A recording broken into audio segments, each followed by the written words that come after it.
안녕하세요. 이번 시간에는 여러분과 함께 지게차를 사용한 안전한 작업 방법에 대해 이야기해 보겠습니다.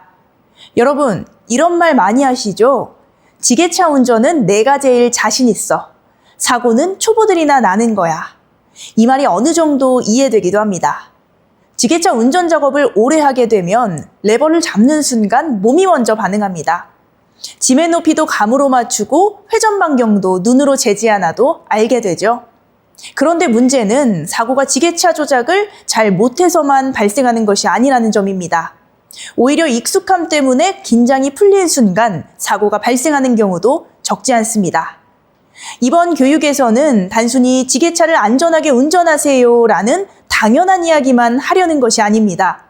이미 여러분은 지게차의 조작 방법도 잘 알고 있고 현장 경험도 충분할 겁니다. 하지만 우리가 매일 반복하는 작업을 조금은 다른 시각에서 바라볼 필요가 있습니다. 지게차는 단순한 운반 장비가 아니죠. 사람과 화물, 보행자와 작업자가 함께 공존하는 공간에서 움직이는 장비입니다. 지게차에 포크를 올리는 순간부터 이동, 적재, 하역, 후진, 정리까지 이 모든 과정이 작업이며 그 안에는 여러 위험 요인이 숨어 있습니다. 이 내용이 여러분께 전혀 새로운 이야기는 아닐 수도 있습니다. 하지만 알고 있는 것과 그것을 매번 지키는 것은 분명 다른 문제입니다. 그래서 이번 시간에는 우리가 알고 있었던 지게차의 안전작업 기본을 다시 한번 점검해보는 시간이 되었으면 합니다.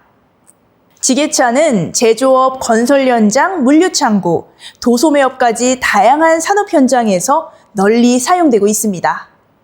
지게차를 법 기준으로 보면 조금은 다르게 설명됩니다.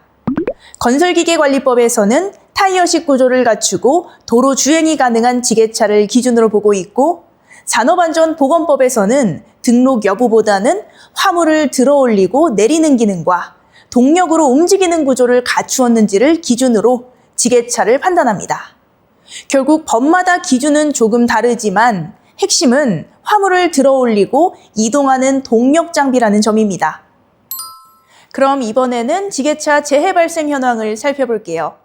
2021년 산업재해 중 중대재해자는 1,396명, 2022년에는 1,163명으로 두 해 동안 총 2,559명이 중대재해를 당했습니다. 지게차로 인한 사망사고를 보면 2021년에는 21명, 2022년에는 11명이 사망했습니다.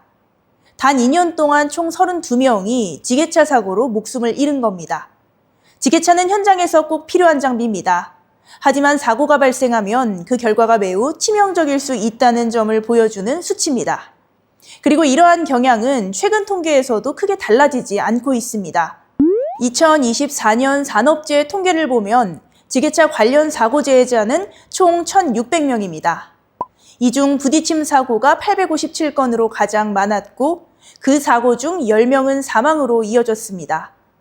지게차는 무거운 화물을 들어 올리고 이동하는 장비이기 때문에 항상 충돌, 전도, 낙하와 같은 위험을 안고 움직입니다.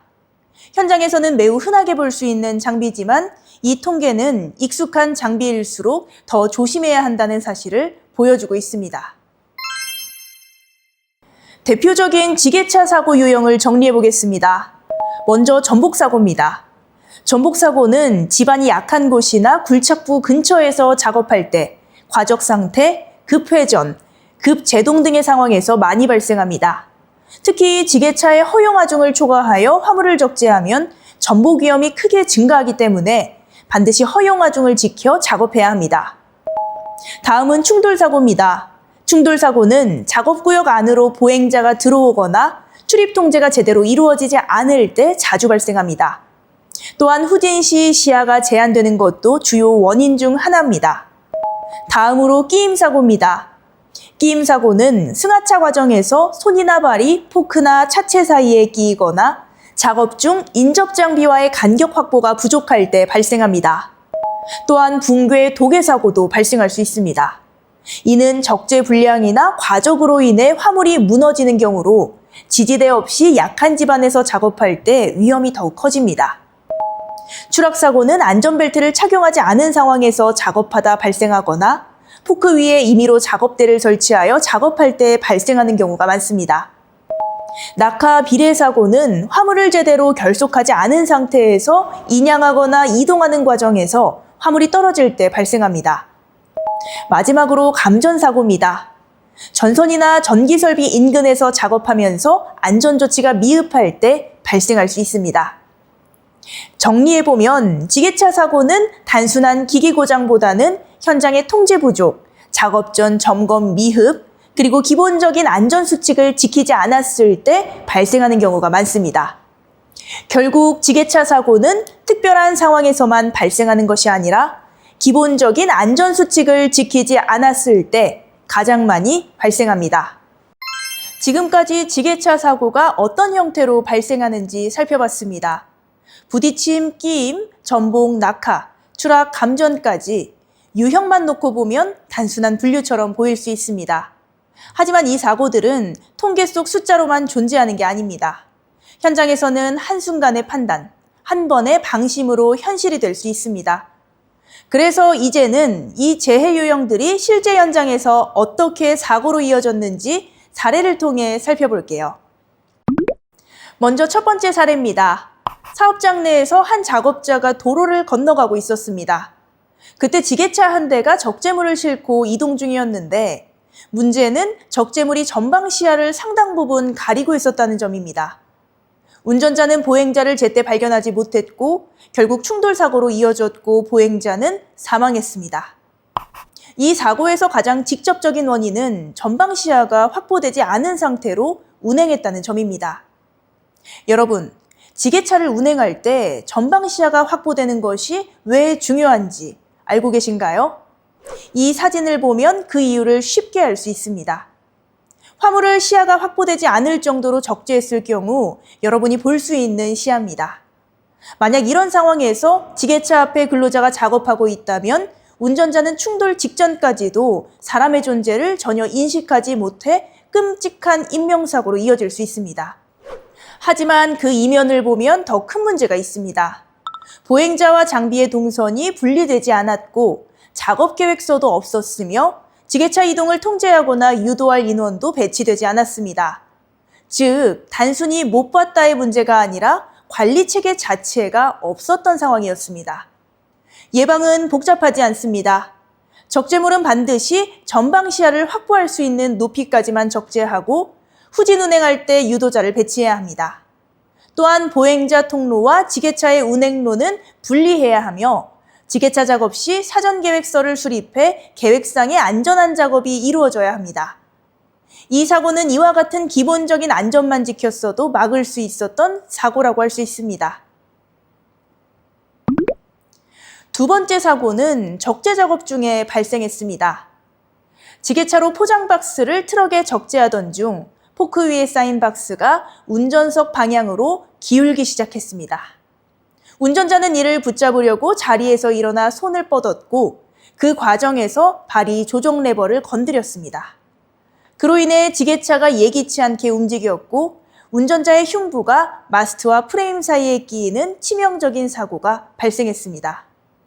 이 사고 역시 단순한 실수만으로는 볼 수 없습니다. 운전석을 이탈하면서 시동을 끄지 않았고 적재물은 애초에 충분히 고정되지 않았습니다.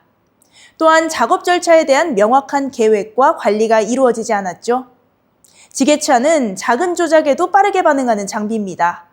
그렇기 때문에 운전석에서 몸이 벗어나는 순간 통제력도 함께 약해질 수밖에 없습니다. 이와 같은 재해의 예방은 다음과 같습니다. 운전석을 이탈할 때는 반드시 지게차를 정지한 후 시동키를 분리하고 작업 시 적재물의 고정 상태를 확인한 후 작업해야 합니다. 그리고 지게차 작업은 반드시 작업 계획서에 따른 절차를 준수하여 안전한 작업을 해야 합니다. 이번 사례는 지게차를 본래 용도와 다르게 사용한 경우입니다. 지붕 설치 작업을 위해 지게차 포크 위에 팔레트를 올리고 그 위에 패널을 적재한 상태로 약 4m 높이까지 상승시켰습니다. 지게차 포크 위에 팔레트를 올린 이유가 무엇이었을까요? 여러분이 예상하신 대로 작업자는 그 위에 올라가 작업했습니다.